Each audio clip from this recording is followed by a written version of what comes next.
6ನೇ ಸುತ್ತಿನಲ್ಲಿ ಮೊದಲ ಸಾಕ್ಷ್ಯ ಸಿಕ್ಕೇ ಬಿಡ್ತು.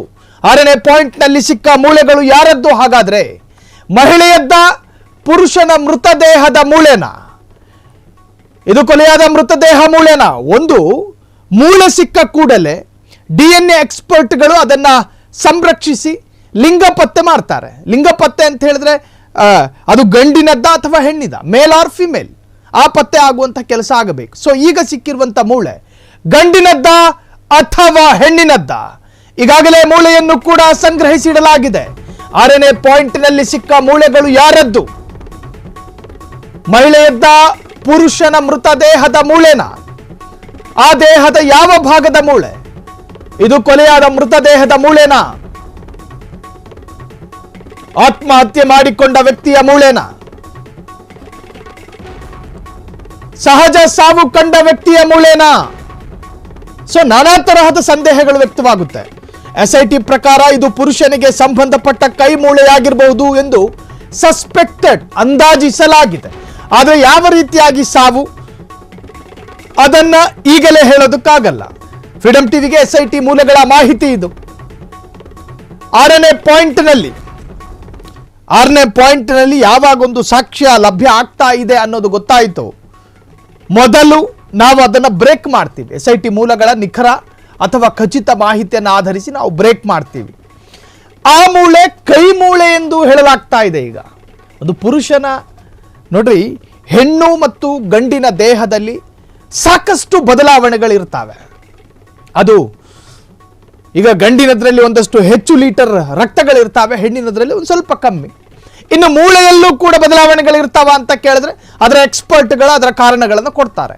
ಅದು ನೋಡುವಾಗ ಪ್ರಥಮವಾಗಿ ಎಕ್ಸ್ಪರ್ಟ್ಗಳಿಗೆ ಭಾಸವಾದ ವರದಿ ಏನಂತ ಹೇಳಿದ್ರೆ ಇದು ಪುರುಷನ ಕೈ ಮೂಳೆಯಾಗಿರಬಹುದು, ಒಂದು ಅಂದಾಜು. ಇನ್ನು ಉಳಿದ ಹಾಗೆ ಅದರ ಒಳ ಸತ್ಯಾಸತ್ಯತೆಗಳು ಇನ್ನು ಗೊತ್ತಾಗಬೇಕು. ವಿಸ್ತಾರವಾದಂಥ ವರದಿ ಸಿಕ್ಕ ನಂತರವೇ ಗೊತ್ತಾಗಬೇಕು.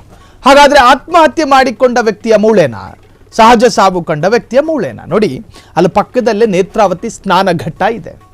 ಈ ಹಿಂದೆ ಸಾಕಷ್ಟು ಆತ್ಮಹತ್ಯಾ ಪ್ರಕರಣಗಳು ಕೂಡ ಅಲ್ಲಿ ವರದಿಯಾಗಿದೆ ಎನ್ನುವಂತಹದ್ದು ಅಲ್ಲಿರ್ತಕ್ಕಂತಹ ಸಾಕಷ್ಟು ಜನ ವ್ಯಕ್ತಪಡಿಸಿರ್ತಕ್ಕಂಥ ಅಭಿಪ್ರಾಯಗಳ ಪೈಕಿ ಅದು ಕೂಡ ಹೌದು.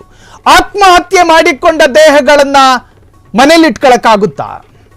ಅಥವಾ ಮೈದಾನದಲ್ಲಿ ಪ್ರದರ್ಶನಕ್ಕೆ ಇಡೋದಕ್ಕೆ ಸಾಧ್ಯನಾ? ಇಲ್ಲ. ಅದರ ವಾರಿಸುದಾರರು ಬರುವವರೆಗೆ ಕಾಯಬೇಕು. ಒಂದು ವೇಳೆ ವಾರಿಸುದಾರರ ಗಮನಕ್ಕೆ ಬರದೇ ಹೋದ್ರೆ ಕೊಳೆಯೋದಕ್ಕಂತೂ ಬಿಡೋದಕ್ಕಾಗಲ್ಲ. ಹಾಗಾಗಿ ಪಂಚಾಯಿತಿಯ ನಿರ್ದೇಶನದಂತೆ ಪೊಲೀಸರ ಸಮ್ಮುಖದಲ್ಲಿ ಒಂದಷ್ಟು ಹೆಣಗಳನ್ನು ಇದೇ ಸ್ಥಳಗಳಲ್ಲಿ ಹೂಳಲಾಗ್ತಾ ಇತ್ತು. ಆ ಪದ್ಧತಿ ಧರ್ಮಸ್ಥಳದಲ್ಲಿ ಈ ಹಿಂದಿನಿಂದಲೂ ಇತ್ತು ಎನ್ನುವಂತಹ ಒಂದು ಅಭಿಪ್ರಾಯವೂ ಇದೆ. ಆ ಅಭಿಪ್ರಾಯ ಸ್ವೀಕಾರ ಅರ್ಹನ ಅಥವಾ ನಿರಾಕರಣೆಗೆ ಅರ್ಹನ ಅದು ತನಿಖೆಯ ನಂತರ ಗೊತ್ತಾಗಬೇಕು. ಈಗಲೇ ನಾವು ಅದನ್ನು ನಿರ್ಧರಿಸೋದಕ್ಕೆ ನಾವು ಯಾರು ಜಡ್ಜಿಗಳಲ್ಲ. ಸೊ ಈ ಹಿಂದೆ ಸಾಕಷ್ಟು ಹೆಣಗಳನ್ನು ಹೂತು ಹಾಕಲಾಗ್ತಾ ಇತ್ತು ಆ ಪ್ರದೇಶದಲ್ಲಿ. ಅದರ ದಾಖಲೆಗಳು ಕೂಡ ಪಂಚಾಯಿತಿ ಕೊಡುತ್ತೆ ಎನ್ನುವಂತಹದ್ದು. ಸೊ ಇಲ್ಲಿ ಸಿಕ್ಕಂತಹ ಈ ಮೃತ ಶರೀರ ರೆಕಾರ್ಡೆಡ್, ಒಂದು ವೇಳೆ ದಾಖಲೆಯಲ್ಲಿ ಉಲ್ಲೇಖ ಆಗಿರ್ತಕ್ಕಂಥ ಮೃತದೇಹನ, ಇವೆಲ್ಲ ಪರಿಶೀಲನೆಗಳಾಗ್ತವೆ. ಒಂದು ವೇಳೆ ಈ ಮೃತದೇಹಕ್ಕೆ ಯಾವುದೇ ದಾಖಲೆಗಳು ಸಿಗದೆ ಹೋದ್ರೆ ಮಿಸ್ಸಿಂಗ್ ಕಂಪ್ಲೇಂಟ್ಗಳನ್ನು ಹುಡುಕಲಾಗುತ್ತೆ. ಈಗ ಹೆಣ್ಣು ಮಕ್ಕಳನ್ನ ಅತ್ಯಾಚಾರ ಮಾಡಬಹುದು, ಅದರ ಅರ್ಥ ನಾನು ಈ ಪ್ರಕರಣದ ಆಳಾಗಲ ಹೇಳ್ತಾ ಇರೋದು, ಇಲ್ಲಿ ಹೆಣ್ಣು ನಿಂದನೆ ಅಲ್ಲ. ಈ ಪುರುಷನದ್ದು ಎಂದು ಹೇಳಲಾಗ್ತಾ ಇದೆ. ಈಗ ಸಿಕ್ಕಿರ್ತಕ್ಕಂತಹ ಮೂಳೆ ಪುರುಷನ ಕೊಲ್ಲೋದಕ್ಕೆ ಕಾರಣಗಳೇನಿರಬಹುದು?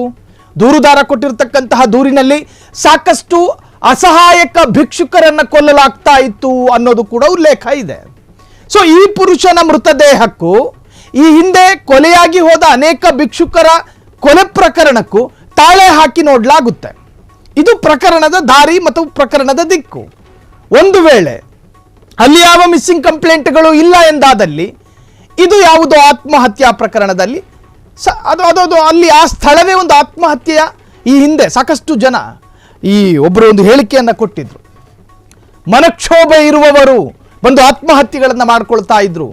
ಹೌದು, ಒಂದು ಶ್ರದ್ಧಾ ಕೇಂದ್ರ ಅನ್ನುವಾಗ ಅಲ್ಲೊಂದಷ್ಟು ಬೇರೆ ಬೇರೆ ಮನಸ್ಥಿತಿಯ ಜನರು ಕೂಡ ಬರ್ತಾರೆ.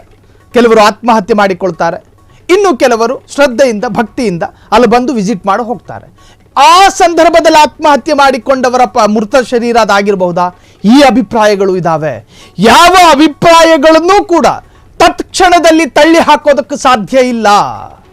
SIT ತನಿಖೆಯಾಗ್ತಾ ಇದೆ, ಸಂಬಂಧಪಟ್ಟಂತಹ ಎಕ್ಸ್ಪರ್ಟ್ಗಳ ಸಮಕ್ಷಮತೆಯಲ್ಲಿದೆ. ಹಾಗಾಗಿ ಸಂಬಂಧಪಟ್ಟಂತ ಎಕ್ಸ್ಪರ್ಟ್ಗಳು ವರದಿ ಕೊಡುವವರೆಗೂ ಇಲ್ಲಿ ಯಾರು ಜಡ್ಜ್ಗಳಾಗೋದಕ್ಕೂ ಹೋಗಬಾರದು. ಈ ದಾರಿಯನ್ನು ದಿಕ್ಕು ತಪ್ಪಿಸುವಂತಹ ಪ್ರಯತ್ನಗಳು ಕೂಡ ಆಗಬಾರದು. ನಮ್ಮ ಗ್ರಹಿಕೆಗೆ ತಕ್ಕಂತ ಫಲಿತಾಂಶಗಳನ್ನು ನಾವು ಪ್ರಕಟಿಸಬಾರದು. ಅಭಿಪ್ರಾಯ ವ್ಯಕ್ತಪಡಿಸೋದಕ್ಕೆ ಸ್ವಾತಂತ್ರ್ಯ ಇದೆ ಅಂದ ಮಾತ್ರಕ್ಕೆ ಏನು ಬೇಕಾದರೂ ಅಭಿಪ್ರಾಯವನ್ನು ವ್ಯಕ್ತಪಡಿಸೋದಾ? ಅದಕ್ಕೆ ಅವಕಾಶ ಇಲ್ಲ.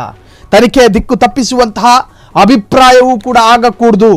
ಅದು ಈ ತನಿಖೆಯ ಬೇರೆ ಬೇರೆ ದಿಕ್ಕುಗಳನ್ನು ತಪ್ಪಿಸುವಂತಹ ಸಾಧ್ಯತೆಗಳಿದೆ.